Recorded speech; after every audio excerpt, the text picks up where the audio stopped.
Sou Joeli Siqueira, professora de arte do município de Tangará da Serra, formada em arte e educação, habilitada em artes plásticas pela Universidade de Cuiabá, pós-graduada em metodologia do ensino da arte pela Faculdade de São Luís, do estado de São Paulo. Tudo que eu sou hoje, eu herdei do meu pai e da minha mãe, onde, com 3 meses de nascida em Cuiabá, fomos para São Paulo. Fiquei lá por uns 7 anos. Depois a minha avó paterna faleceu, voltamos para Cuiabá, juntamente com a família da minha mãe. Morávamos na Coab Nova, né? Chegamos em 1974, em Cuiabá. E desde então, ali foi a minha infância, né? A minha juventude e até minha fase adulta, uma boa parte. Estudei na escola José Machado Neves de Mato, na Coab Nova, onde eu fiz a minha educação infantil, o meu ginásio. Sempre estava envolvida em movimentos culturais, esportivo e artístico, né? Estava em movimento com as pessoas, com os colegas na escola, participava em Miss, torneio de handball, joguei por 9 anos, né? Participava da Miss da escola, garota da festa junina, sempre estava envolvida. E um certo dia, eu estudava no ginásio, eu tive uma professora de artes.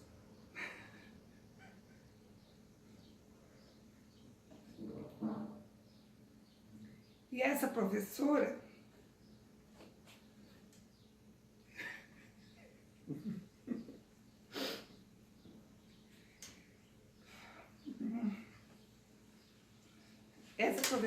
foi a minha referência. Como outros, né? Todos os professores são referência da gente.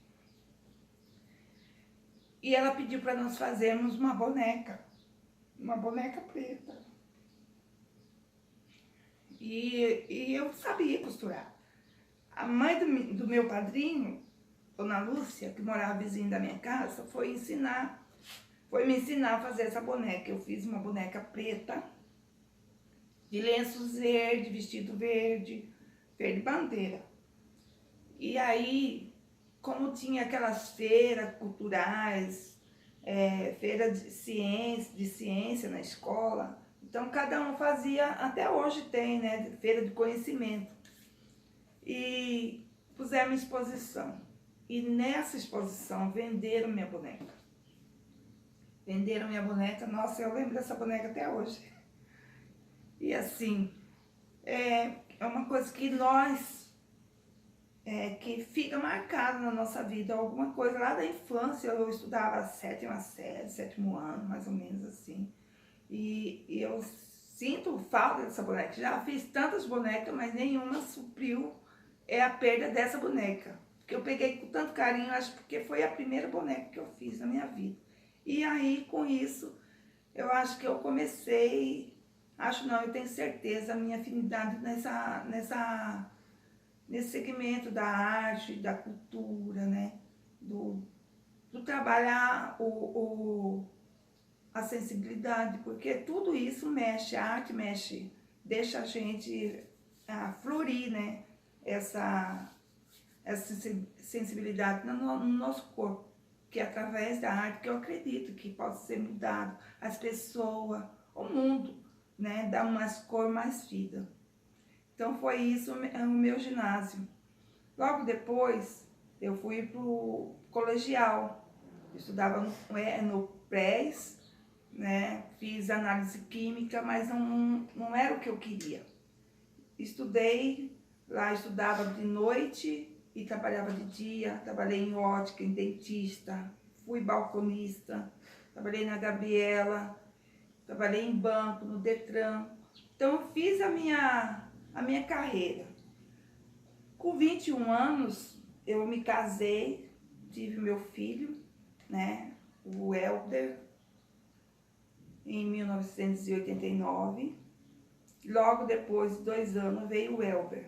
O meu filho do meio, ele era muito doente, né? Ele tinha problema no intestino, então nós passamos por várias provações com ele. E com isso, nessa ida e volta para saber o que o Elber tinha, o Elber, o mais velho, foi comigo. E lá, consultando com o médico, surgiu um tumor na clavícula do Elber, o mais velho. E isso foi uma provação muito dolorosa que nós passamos, mas graças a Deus vencemos. Que Deus mandou um anjo na minha vida. Conheci uma colega que trabalhava comigo no Detran, né? E aí arrumou as passagens, fomos para Curitiba. Ficamos 45 dias nessa aflição lá, naquele frio de 1992, lá em Curitiba. Eu, ele, Deus. Encontrei também pessoas maravilhosas, do nada, né? Lá na Rua das Flores, lá em Curitiba. E foi uma pessoa também, Adriana, que nos ajudou muito lá. Depois voltamos para Cuiabá, tive a minha outra filha, a Emily, e ficamos com 3 filhos. E em 98, eu fui assaltada. 98 não, 99 fui assaltada saindo da faculdade. Fazia faculdade em Cuiabá, né? Em arte, era uma faculdade que eu sempre sonhei. Até mesmo eu entrei na faculdade achando que ia sair de lá como uma artista plástica. Cheguei lá, entrei numa sala de 108 alunos, maioria professor. Se tinha 6 que não era professor e eu era uma delas, né? Eu falei, pronto, caí na onde, né? Agora já tô aqui, já entrei, fiz o vestibular, passei, então vamos ver até que onde dá. Mas nada da minha vida foi tão fácil. Em 98 entrei na faculdade, foi 4 anos de faculdade, né? E aí, quando eu tinha uma loja de artesanato lá em Cuiabá, chamava-se Tatatá Artesanato. Por que esse nome? Porque o meu avô chamava meus filhos de Tatatá. Quando nós chegávamos na Coab, e ele via as crianças, ele começava a gritar Tatatá, Tatatá, Tatatá, e vinha as criançadas tudo atrás do carro, por causa dos meus filhos. Um certo dia, num horário de 4 horas, peguei carona com uma colega, porque eu morava na Copa Mil, me deixou na esquina, eu desci, sempre vendendo as coisas, né? E eu tinha recebido o dinheiro das meninas que tinham comprado material aquele dia. Quando eu cheguei, estava chegando na porta da minha casa, eu senti um cano encostando na minha costa. Era um ladrão, um revólver nas minhas costas e outro na nuca. E eu virei para ele e falei, o que você está fazendo? Você está louco? Eu comecei a discutir com ele. Ele mandou eu calar a boca, mandou eu abaixar a cabeça. E aquele dia, eu não sei de onde que eu tirei força. Depois que ele saiu, eu comecei a gritar. Ele levou minha bolsa, levou meus documentos, levou tudo. E com isso, eu entrei em pânico, porque a minha loja foi saqueada umas 3 vezes. E depois dessa, eu entrei em pânico. Aí, num intermédio de um mês, me chamaram para me dar um curso lá no São Nicolau, lá em Cuiabá, na Estrada Guia, na escola que era da Miriam Nadaf. E eu fui dar aula de artesanato lá. Era época de Natal. E lá ela me chamou para dar aula em Lucas de Rio Verde, como oficina. Com ela tinha uma equipe, né? Eu dava aula de bijuteria, de enfeite natalinos, boneca, enfim. E fui com ela. Conheci uma senhora que era minha aluna, Dona Neide, até hoje somos amigas. Hoje ela está morando em Cuiabá. E falei, não, eu não quero mais voltar para Cuiabá. Voltei do curso, dei o curso, voltei para Cuiabá, falei com meu marido, falei, vamos mudar daqui. Ele não queria, mas quando eu coloco uma coisa na minha cabeça, ninguém tira. Eu vou em frente. Peguei e falei, então tá bom, eu vou sozinha. Peguei minha filha e uma pessoa que me ajudava, mudando para Lucas do Rio Verde. E lá eu fui dar aula. Mas eu fazia faculdade em Cuiabá ainda. Então eu ia, deixava minha filha lá com a menina, com a Rose, que era minha secretária, fazia faculdade em Cuiabá, depois voltava. Como era término, foi no mês de agosto, meus filhos ficaram em Cuiabá com a minha ex-sogra, cuidando, né? E eu, nesse intermediário, ia para lá, fazia a faculdade e voltava. E lá eu, em Lucas, eu fazia decoração em loja, lá natalina, em mercado, supermercado, enfim, eu fazia, nunca fui de ficar parada, não, sempre estava resolvendo alguma coisa, procurando para fazer, ensinar, vender espetinho, vender flor na porta do cemitério. Saía lá na porta do cemitério, lá em Cuiabá, 3 por 1, 3 por 1, aí vendia as flores. Meu esposo parecia, não queria nem ficar perto de mim, porque passava vergonha, mas antes tá vendendo do que tá roubando. É assim que eu vejo, né? E voltei para Cuiabá para fazer outra cirurgia e buscar meus filhos. Meu filho foi fazer outra cirurgia em Cuiabá para tirar o tumor. E aí depois nós voltamos, né, para Lucas, fiquei morando lá. Quando deu 8 meses fui para Juara, meu marido tinha arrumado um serviço lá. Fui contra a minha vontade, mas fui. Minha vida estava tudo em cima de um caminhão. Naquela Baiana era só terra. Meus filhos nunca tinham tido contato assim, com galinha, com porco, com cavalo, com nada.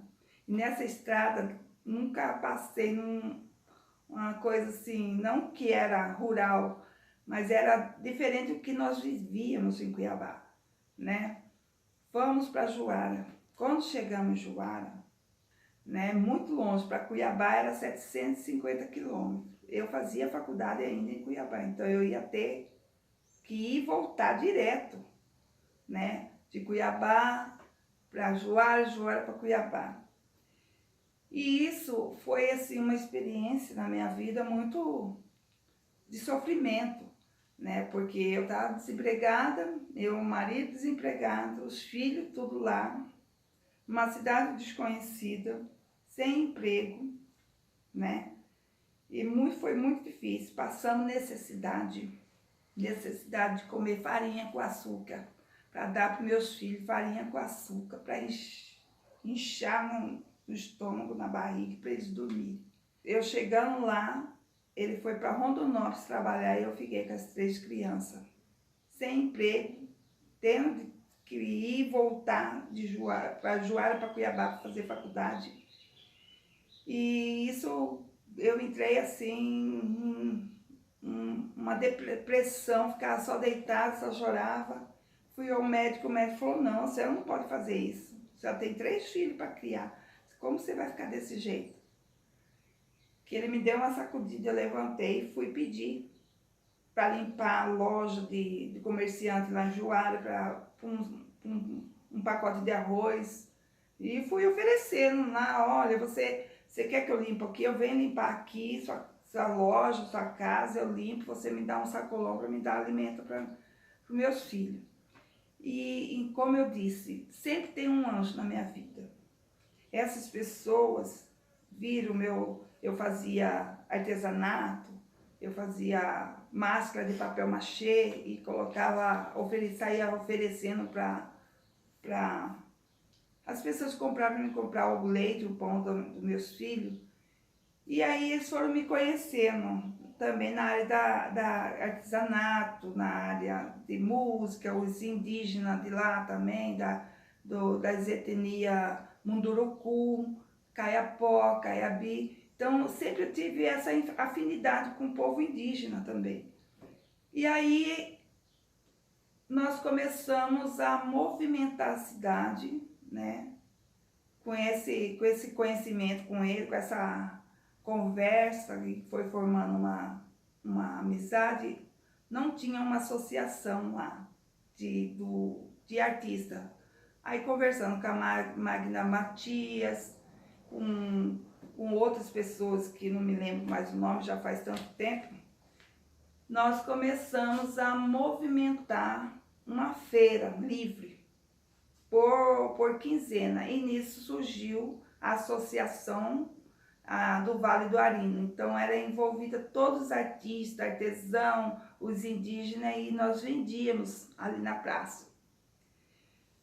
Aí eu peguei e fiquei 1 ano e 8 meses lá em Juara, fazendo essa viagem. Ficava um final de semana em casa, no outro já ia embora para Cuiabá, ficava 1 semana lá e esse vai e volta. E ali não era soltado, o ônibus sempre quebrava, em vez de fazer 12 horas de viagem, nós fazíamos 24, 20, e assim. Foi um sofrimento.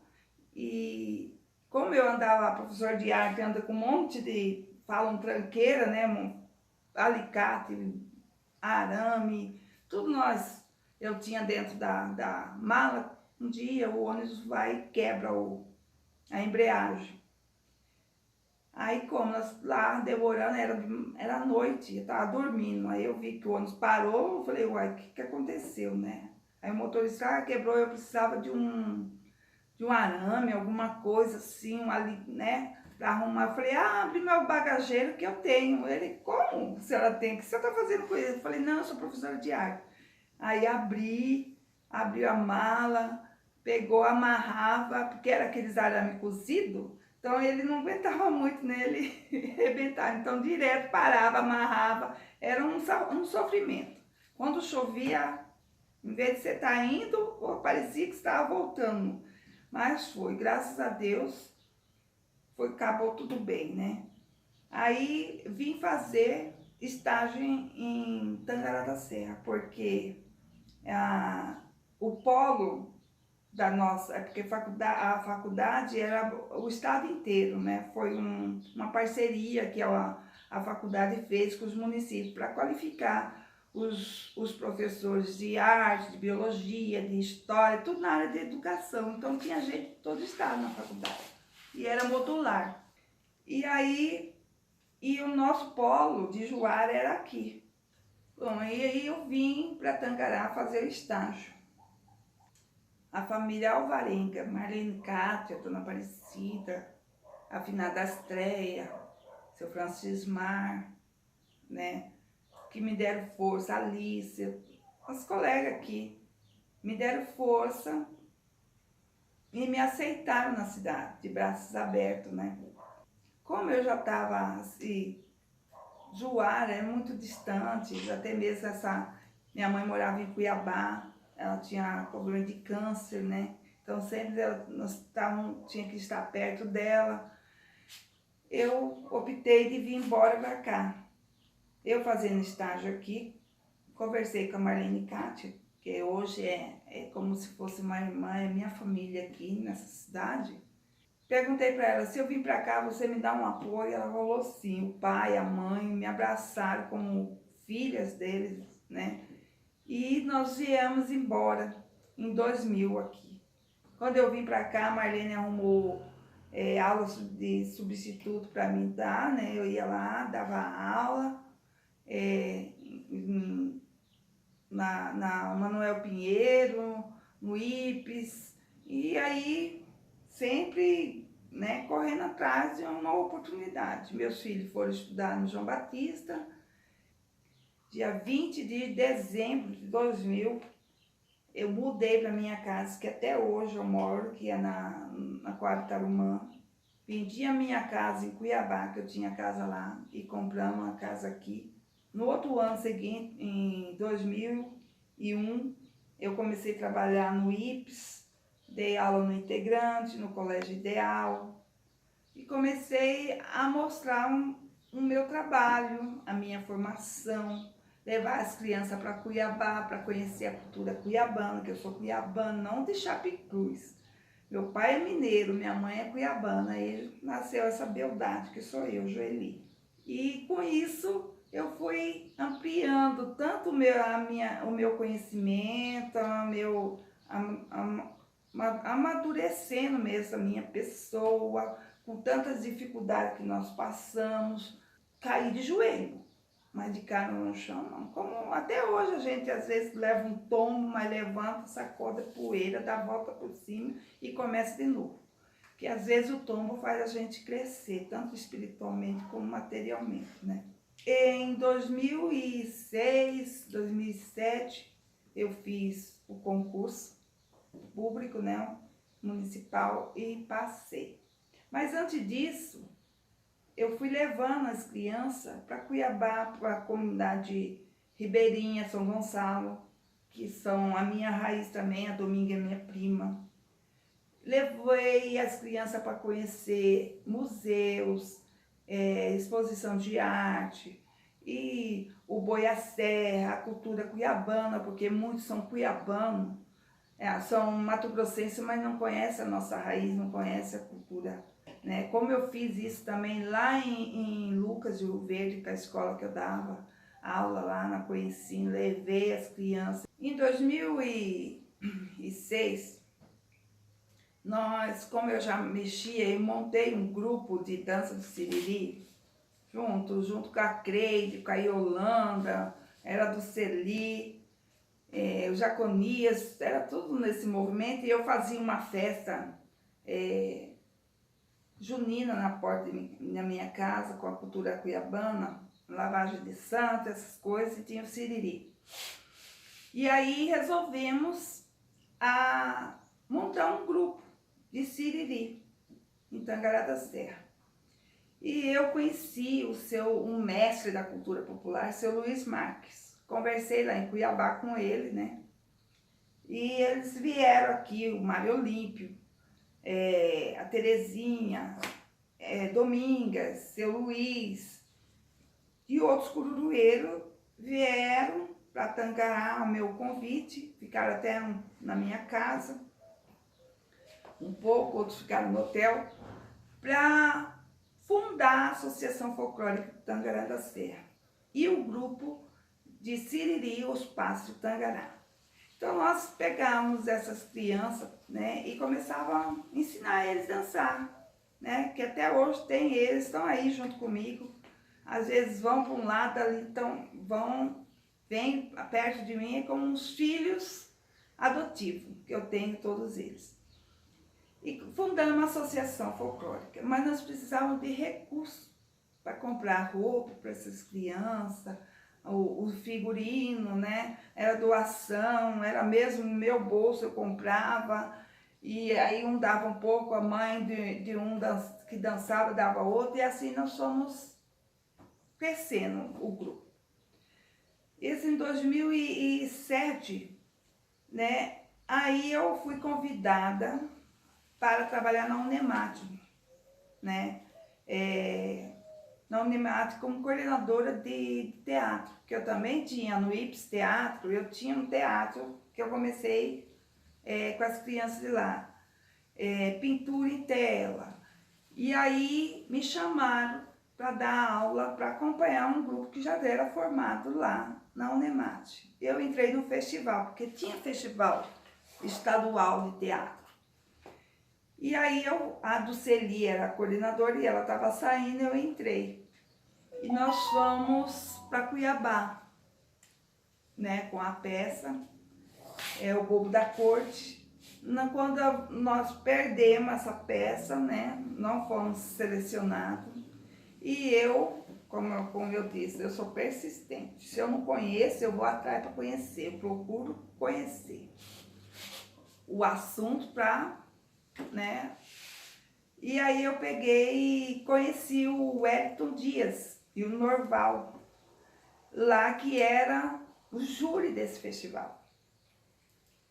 E eu fui conversar com eles para virem para Tangará dar qualificação para o grupo, que eu ia tomar conta. Conversei com a Unemate, o pessoal da Unemate, e aceitaram. O Samuel Wellington Dias, ele veio sem cachê nenhum, a passagem e hospedagem. E aí nós montamos Romeu e Isolda. Foi um sucesso. Não sei se vocês lembram dessa peça, né? Ganhamos o estadual no próximo ano. Logo montamos o Caminhante Sem Destino também. no país do Prequetés, e assim começou a vida na área de arte cênica. Em 2009, e eu movimentando, eu fui conselheira estadual de cultura, por um mandato, eu fui conselheira estadual do município por 2 mandatos, fazendo essa movimentação cultural, trazendo pessoas para capacitar nossos artistas, festival de música, então sempre estava envolvida. E aí, em 2009, teve uma reunião em Cuiabá, com os pontos, né, do país, os pontos de cultura. E eu conheci o Walter Cedro nessa. E eu também convidei com ele para vir somar e trazer, como que eu ia trazer o ponto de cultura para Tangará da Serra. Que nós já tínhamos grupo, já tinha associação, já tinha mais de 2 anos ativa. Aí ele veio, conversou com o prefeito atual, né, o prefeito na época, conversamos, fizemos uma parceria e começamos a trabalhar junto o projeto O Ponto de Cultura, que onde o município entrava com a despesa do local e nós com trabalho, com equipamento, com material para as crianças, com atendimento, não só do município, mas de toda a população que quisesse, ia lá, ela era atendida. Desde jovem, adulto, idoso, evangélico, não tinha preconceito de nada. Lá tudo que vinha, tinha rock, tinha música gospel, era pintura, era dança, nós fizemos um movimento 24 horas praticamente dentro daquele ponto de cultura. E com isso nós ficamos 3 anos lá, com esse ponto, né? Esse ponto de cultura nos atendia por semestre em torno de 1.200 a 1.300 crianças diretamente, tenho todo comprovado até hoje a ficha dessas crianças. Externa, nós atendíamos em torno de 5, 6 mil pessoas, porque nós fazíamos a apresentação fora também. Fora que nós levamos o grupo, o Atores de Metamorfose e o grupo Os Passos Tangará para 5 estados brasileiros e 44 municípios. Nós fomos para Fortaleza, nós fomos para Natal, nós fomos para São Paulo, nós fomos para Goiânia, Brasília, né, Campo Grande. Nós fomos para vários estados brasileiros, levando o nome de Tangará da Serra, através da arte, através da sua cultura mato-grossense. Mas hoje são tudo rapazes aí, cada um com a sua arte, com o seu encaminhamento, são pessoas de bem, né? E é isso que foi essa caminhada. Logo depois veio as parcerias com o Ministério da Cultura, com a Funarte, que eu, quando era coordenadora, eu não ficava esperando aqui, eu ia atrás. Eu fui várias vezes em Brasília, eu fui várias vezes lá em Cuiabá, eu ia lá, eu era piolho da Secretaria de Cultura do Estado, porque eu ia lá, falava para o secretário, eu preciso de fomento lá na cultura do nosso município. Veio várias oficinas, várias capacitação, não só para teatro, para dança, para música, os artistas dos festivais, né? Não era só de Tangará, nem só de Mato Grosso, era do Brasil que vinha para cá, o Tanfest, né? Que 8 anos não funciona mais, não teve. Então nós temos que colocar essa cultura a desenvolver e descobrir talentos em todos os segmentos que tem aqui, que eu acredito. Na sala de aula, que crianças começaram a desenvolver a habilidade prática esportiva, hoje aí, se precisar de ver, estão ganhando o mundo. E é isso que nós temos que fazer, é esse nosso papel de professor, de orientador, de educador. Incentivar, motivar. E é isso que nós temos que fazer. Não é só, porque ninguém vai para frente se não tiver uma motivação, se não tiver um porquê. Se eu tenho um porquê, eu vou atrás. Hoje nós estamos reconhecidos. Nós temos o projeto Arte e Movimento, que é pelo Itaú Unicef. Eu fui procurar para ver a verba, para fazer a diferença dentro da escola. Em 2017, eu fui procurar na internet e achei. Eu dava aula no Silvio Paternês, conversei com a direção, fizemos parceria, eu escrevi o projeto, foi aprovado, o único da região da nossa centro-oeste aqui do Mato Grosso foi eu. O segundo também da Décio Burário. Escrevemos e fomos. Daí o diretor Gilvan, que sabe, nós fomos lá para Pará. Recebemos também. Temos até hoje o material guardado, porque quando voltar, acabar a pandemia, nós vamos voltar novamente, levar essa arte, porque as crianças não tinham condição de comprar. Tem tinta, tem tela, tem pincel, tem papel, tem tudo que eles precisam. Sempre foi assim. Eu sempre corri atrás para dar o benefício, para ajudar as crianças a sair desse mundo lá fora que não é bom. Não só as crianças, como pai, mãe, que participavam com a gente.